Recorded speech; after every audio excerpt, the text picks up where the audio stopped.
Welcome back to Final Fantasy XIV, where I want to start the one of the role quests, namely for I'm a summoner, so for the Magic DPS. And with that, we talk to the Ishgardian delegate.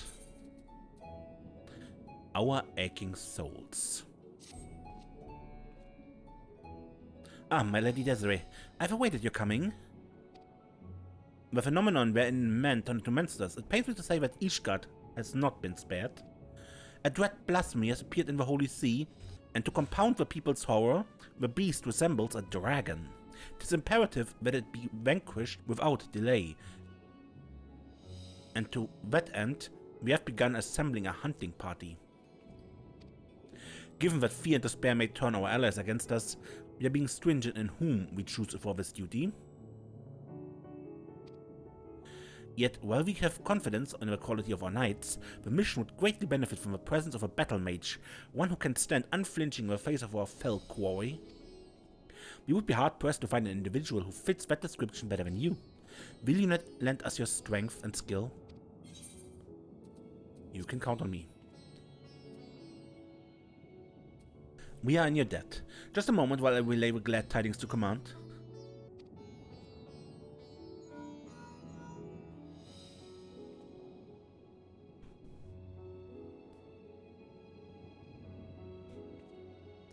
Tis settled. Upon arriving in Ishgard, please take yourself to the Airfright Plaza. Lord Attorell will be there to receive you. May the Fury speed your way. So, we go to Ishgard.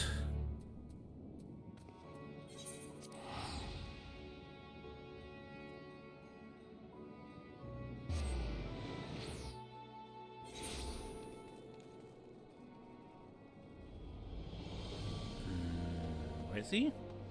Down there. Lord Attorell.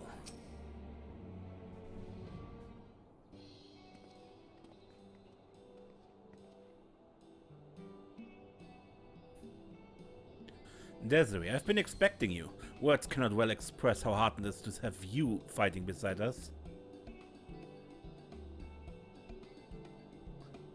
Allow me to echo that sentiment.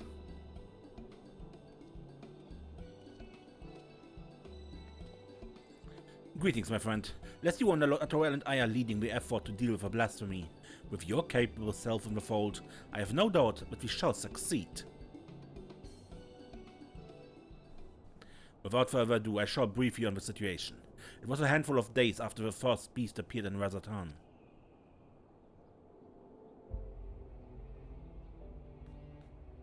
An Alizan man was observed at the hoplon of the pillars, walking with an unsteady gait. All of a sudden, he buckled over as if in pain, and before anyone knew what was happening, he had transformed into a terrible draconic beast.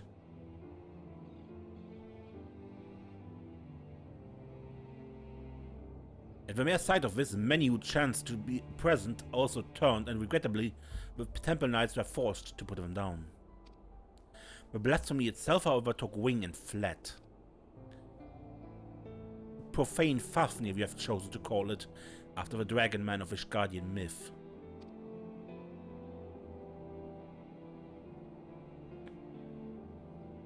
Since that day, the beast has oft been sighted in the skies above Ishgard. It does not attack, only circles menacingly for a time ere disappearing again. Alas, these brief visitations are enough to cause more people to turn, and for fear and panic to spread further. As part of our investigation, we have sought to identify the man who became the blasphemy, but thus far we have learned naught. We have, however, identified a common thread between those who subsequently turned, all were people of fervent faith, people such as priests and inquisitors. When the truth of our nation's history was laid bare, the legitimacy of the church was called into question. Many Ishgardians struggled to reconcile the revelations with their beliefs, and none more so than the pious. Such men and women, we posit, would be more susceptible to despair, and therefore the transformation. We must find a way to stop it. Ishgard has only just emerged from a 1000-year war, and we cannot suffer another great tragedy, much less so soon. In order to attain a better understanding of the situation, we intend to speak with a member of the clergy. The sole individual who survived witnessing the blasphemy's birth without being turned.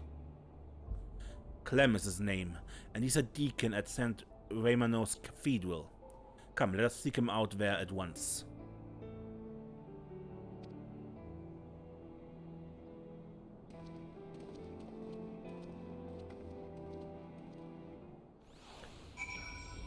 I think the cathedral has an aetheryte shard directly in front of it.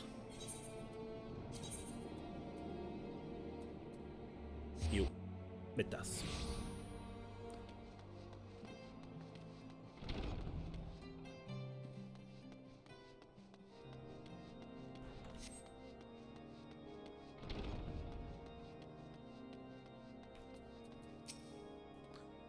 Here he is, Deacon Clem. Let us see what he can tell us. Not so long ago, few would have imagined Ishgardian knights marching to the bounds of their own dominion. But we have ventured to the heart of Garlemald and fought for no less than the fate of the world itself. Our nation has changed, and continues to do so.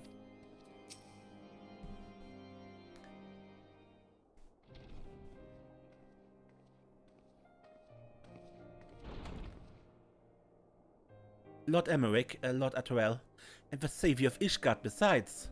You do me great honor. I'm Clem, and I serve as a deacon here at St. Raymanos Cathedral.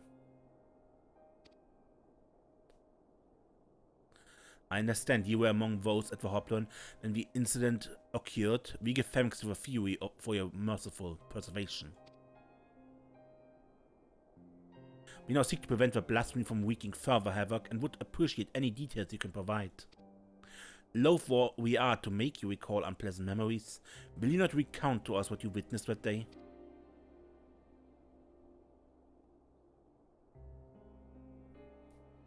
Very well. We are presently relocating the vault's libraries to the cathedral, in case you were unaware. We had finished delivering a batch of tomes and were on our way to bring over another. As we approached the Hoplon, we noticed a young man walking unsteadily. No sooner had he come to an abrupt halt than he transformed into a draconic beast. The fiend fixed us with a menacing glare. It was all we could do to find our wits and flee. But to my compounding horror, my brethren who were with me began turning into monstrosities as well. One after another.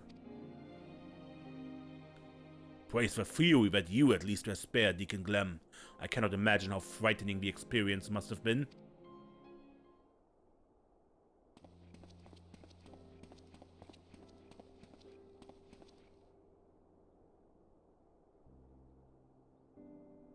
Bishop Wattenau?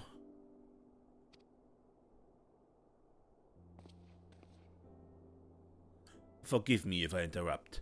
I was informed that our stalwart protectors were present, and I wish to express my gratitude. From the bottom of my heart, I thank you for your service. I pray that we shall soon be free of the scourge. Indeed, if there's aught we might do to aid your efforts, you need but say it. We are most kind, Your Grace.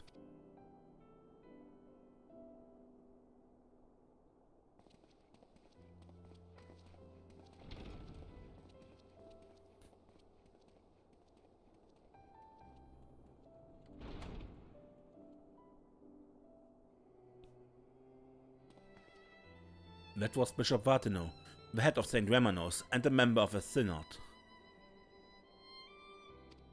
With the seat of the Archbishop vacant, he is, in effect, the highest authority in the Ishgardian Orthodox Church. That is so, yet in spite of his elated status, he remains as kind and humble a man as any I have ever known.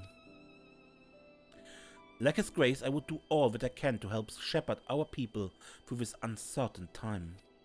To that end, there's a request I would make of you, if you can spare a moment to consider it.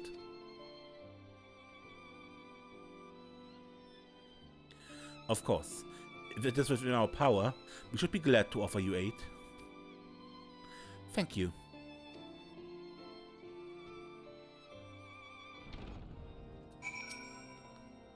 The deacon was no less terrified by the blasphemy in his peers, yet he alone did not turn. By what grace was he spared? What manner of request could this be? His tone bespeaks urgency. In the wake of the transformations, a group of clergymen fled the city in fear. Yet, though they sought refuge in the wilderness, they put themselves at the mercy of the elements and fell fiends both. Given that the cause of the transformation is not clear, I think theirs was a decidedly unwise decision. I wish to set out and find them, but I'm not trained in the ways of war. As such, I require those who are to accompany me in the search. So that's the way of it. Suffice it to say, we will help. Do you know whither your fellows may have headed? The Western Highlands, I believe? Between Gorganian Mills and Hemlock, there's no shortage of abandoned dwellings in the area. Very well. Time being of the essence, I propose we split up and scour separate areas. Desiree, if you could escort the good deacon to Gorganian Mills, Dr. Terrell and I will tend to Hemlock.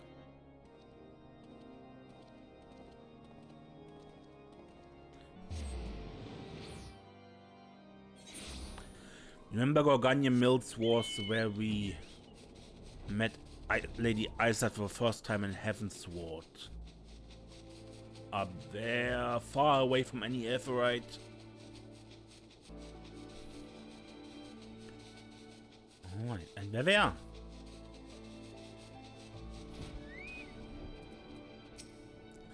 But you choose to abide in such harsh conditions.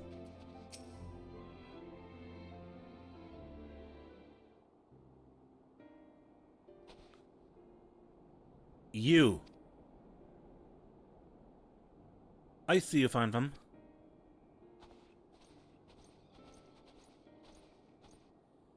Yes, and none the worse for wear, think the Fury. My friends, forgive us if we have given cause for alarm. We come out of concern for your well-being. Though we understand why you quit the city, we fear you may have placed yourself in greater risks by coming here. His Grace Bishop Vartanon, too, worries for your health and prays for your swift return. So please, will you not allow us to escort you to the Holy See? I assure you, we'll be much safer there than in this wretched place.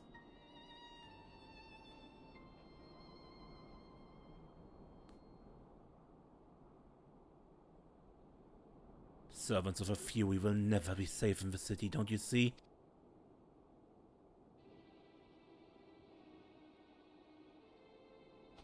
This is your fault, you and your accursed revolution. The people disdain us, mock us behind our backs and spit in our faces.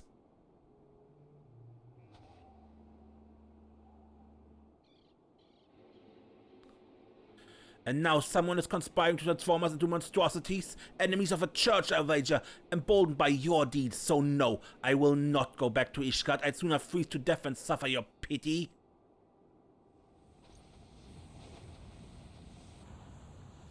What?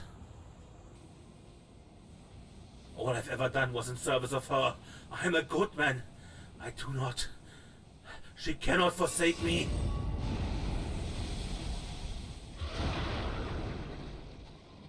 Ah! Alone preserve!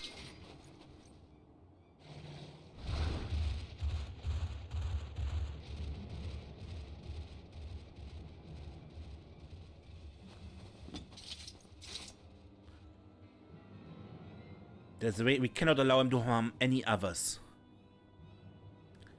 Give chase and do what you must. We will remain here and keep the others calm.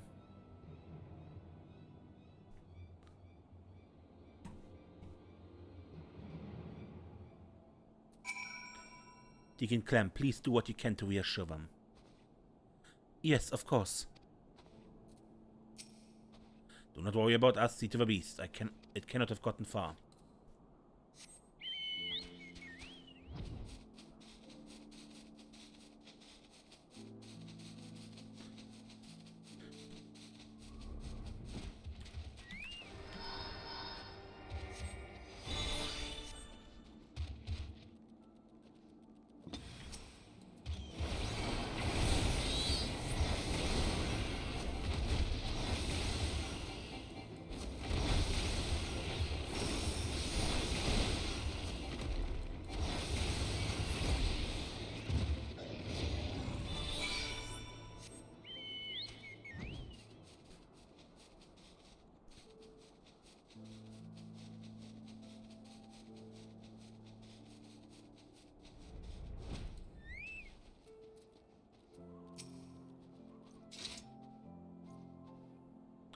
Is it done, Desiree?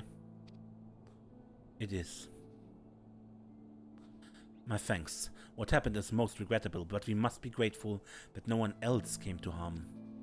While you were gone, the deacon was able to convince the others to return to the city. Let us escort them back at once, and then reconvene at the congregation to consider our next course of action. For our purposes, you have the use of the strategy room. Announce yourself to the guard without, and he will show you in.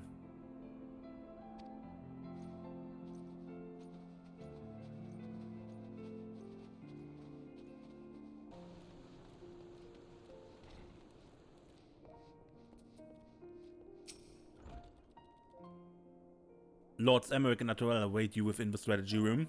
Will you be joining them now?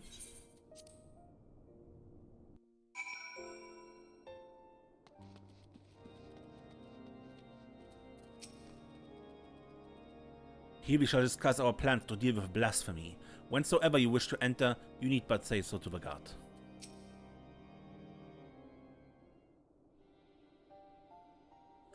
Lest you wonder, we have taken the clergymen to St. Remenos to rest and recover.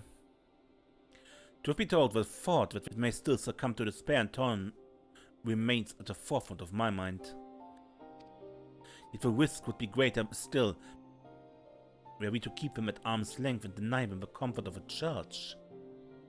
Indeed, from the words he spoke, the Inquisitor yearned for the days of old. He and others like him can scarcely be blamed. Since the truth of the nation's founding and the Archbishop's machinations were made public knowledge, the Church has been in turmoil.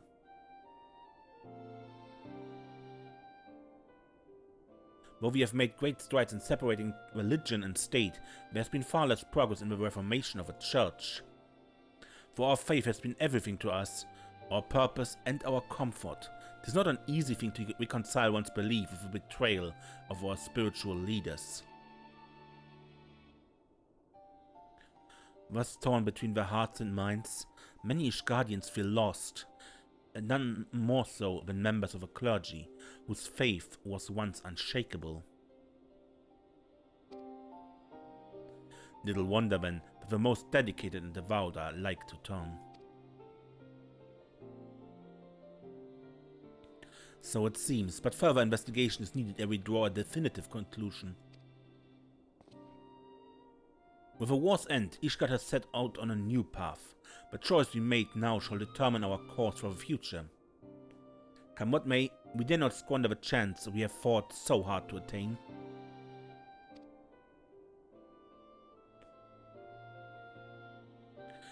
Once the returned clergymen have sufficiently calmed down, I shall have a deacon speak with them, that we might gain insight into their individual plights. Good. Meanwhile, I shall take the opportunity to brief my men on recent developments. Pray take a moment's rest, my friend. You've earned it. When you're ready to continue our work, you may seek us out here.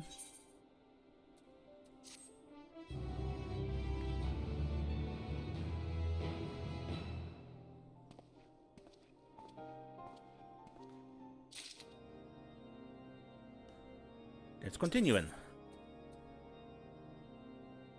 No forgiveness, no deliverance. Ah, Desiree, your timing could not be better. Deacon Clem has finished speaking with the rescued clergyman and will be here shortly to share his findings. Lord Emmerich too is on his way. Let us wait for him.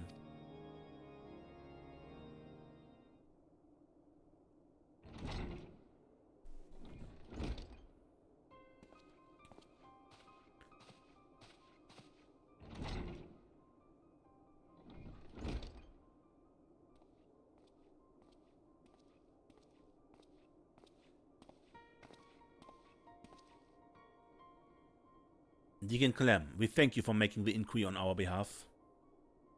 It was no imposition in the least. As I said, I'm glad to do all I can. So, 'tis our understanding that those we rescued back there were all close acquaintances of the Inquisitor who turned? Like him, they too had been the subject of harassment by certain quarters of the populace. Is this correct? It is, I'm afraid. And they are far from alone. Men of the cloth were once afforded respect and deference as servants of Alone, but now they are openly reviled by many. We are complicit in perpetuating terrible lies, this is true, But we too were misled. We too are victims. Yet we are regarded by some as criminals. Well, do I understand the people's anger, but it saddens me to think that they would thus lash out at their fellow man, especially when they need solidarity most of all. Though I can imagine your plight, I would not presume to fully grasp your pain. Will you tell us of the challenges you and yours have had to face since the war's end?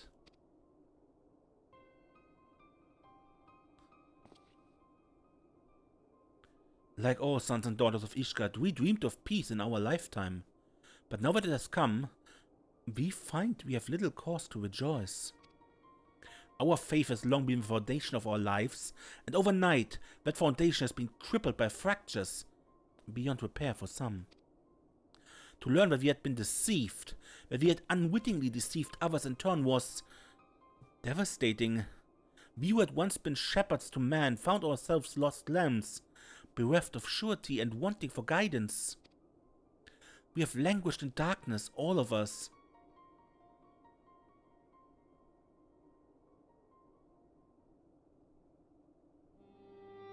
Yet I have faith that the Church will redeem itself, that it will find a new path and again become a beacon of hope for the people. I see. Thank you for sharing this with us. Your testimony has confirmed our suspicions. According to our allies, that which causes people to turn is none other than their despair and anguish. If it wasn't before, it is now abundantly clear why members of clergy are among the transformed. What you did not, I believe, is due to your unwavering faith in the Church. In light of this, I would ask for your continued cooperation.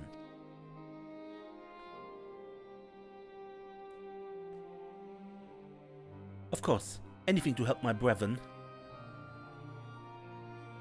Now that we have established a cause that leaves us with a mystery of profane Fafnir's identity, the progenitor of these troubles, could he too have been a man of a cloth? From what I recall of his garb, I doubt it. He was dressed in the common fashion, and inadequately against the cold besides. It is said that something of the individual may remain in the blasphemy, influencing its behavior. If we can determine what instincts drive profane Fafnir, we may learn who it once was, and this knowledge, I believe, will prove vital in our efforts to stop it.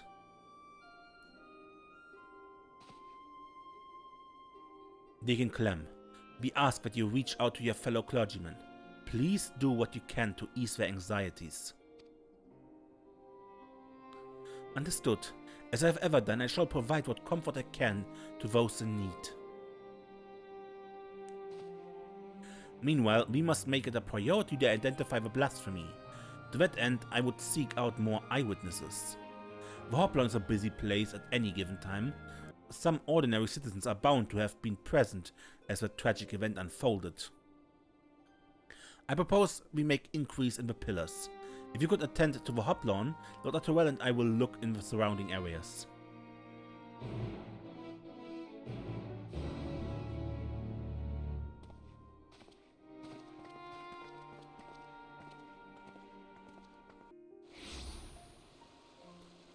So, sociable citizens. No, I didn't see that dragon, nor would I have wished to, frightful as that sounds. They say it wasn't a Dravanian attack, but if not, then what was it?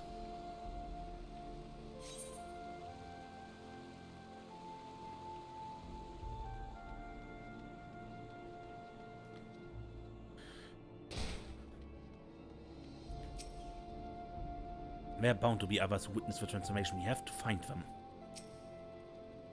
I have this area well in hand. Pray make your inquiries in the Hoplon.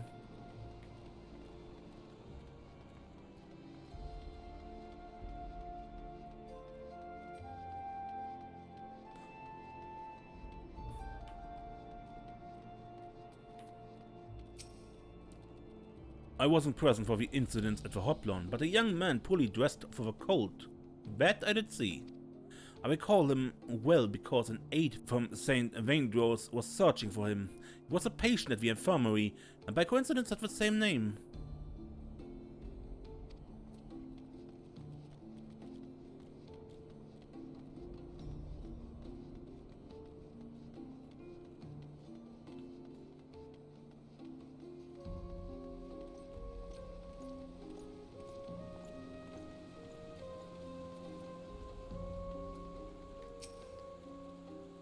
The dragon appeared at the Hoplon. Aye, I saw him with my own eyes. One moment an Ellison, the next a terrible beast. He was a heretic, I take it?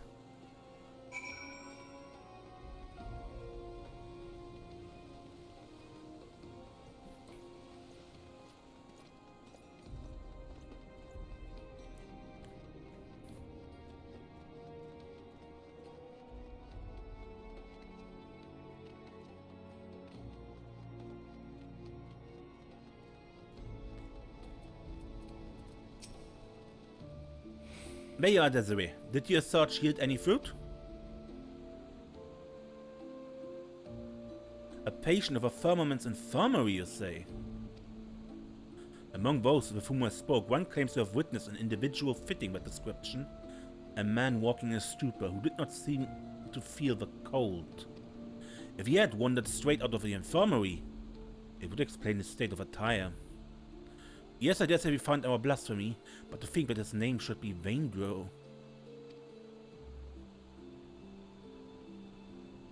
It's the same as that of a former Heavensward commander, Sir Vaindro de Rochemont, for whom the infirmary is named. Sir Vaindro, however, retired from his station at a ripe old age some years ago. It is not like to have been him. In any case, we have a lead. We shall head to the infirmary at once. Pray wait for me in the room.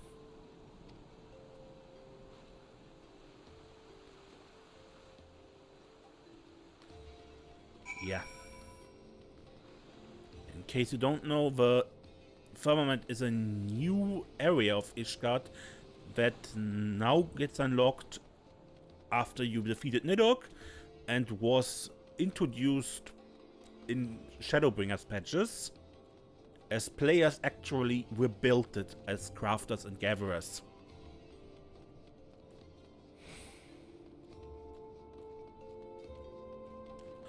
And it was kind of a teaser for the Ishgard housing area because they share the same layout.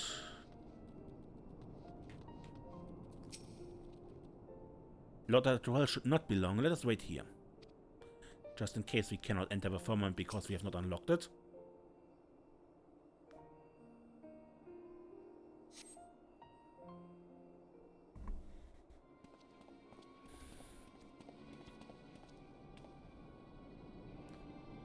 This is Loverick, the aide who was in charge of Vaindro. Have you found him? Oh, please say you have.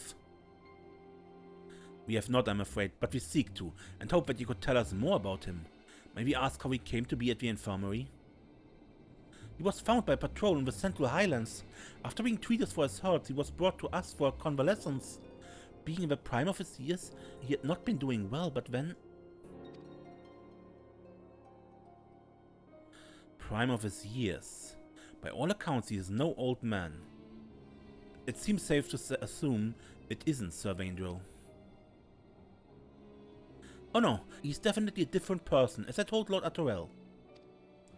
And though he gave his name as Vaindro, he seems rather confused, and we had no means to confirm his identity. In his state, he shouldn't be wandering about on his own. Please, you must find him.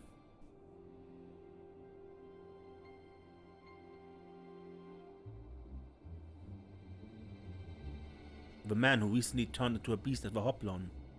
We regret to say, it may have been Vaindro.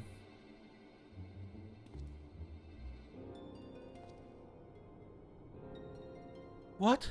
No, how can this be? Is there aught else you can tell us? Things he may have said or done while in your care? Huh. While he was still unconscious, he would often ramble, though most of it was incoherent. He mentioned the Archbishop many times. Oh, and he spoke of a bishop too. Bishop Vateno. I assumed he was a pious man given this.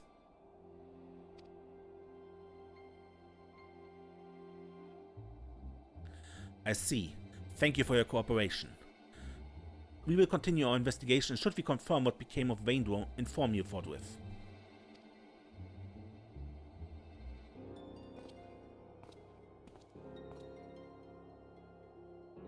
Let us return to the congregation for now.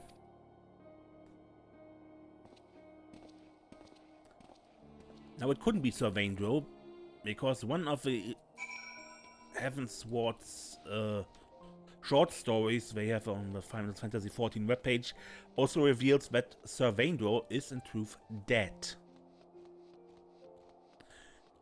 Because he learned of the Archbishop's plot to summon a primal and was killed by yeah. What was his name? I forgot the name, sorry.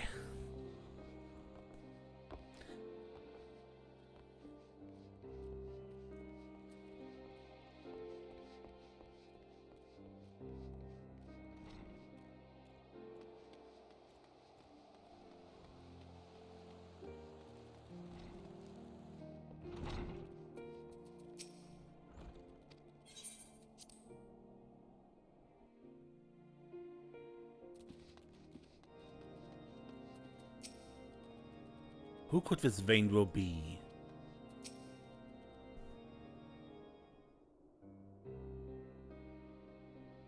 The mystery remains, but we are one step closer to identifying the man who became profane Fafnir. Indeed, though he did not at first appear to be a member of a clergy, his words betray a fervent faith. And how curious that he should speak not only of the Archbishop, but Bishop Vartino specifically.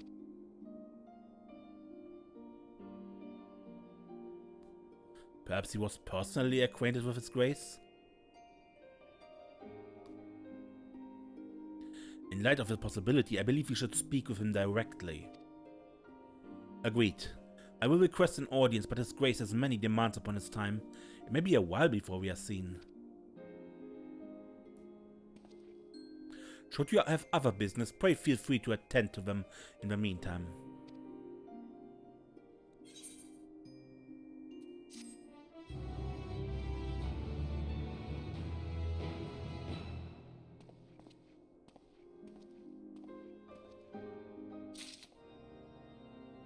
Okay, but I end this episode here and we continue the Rolequest another time. Until next time then, I'm Mace and don't get lost.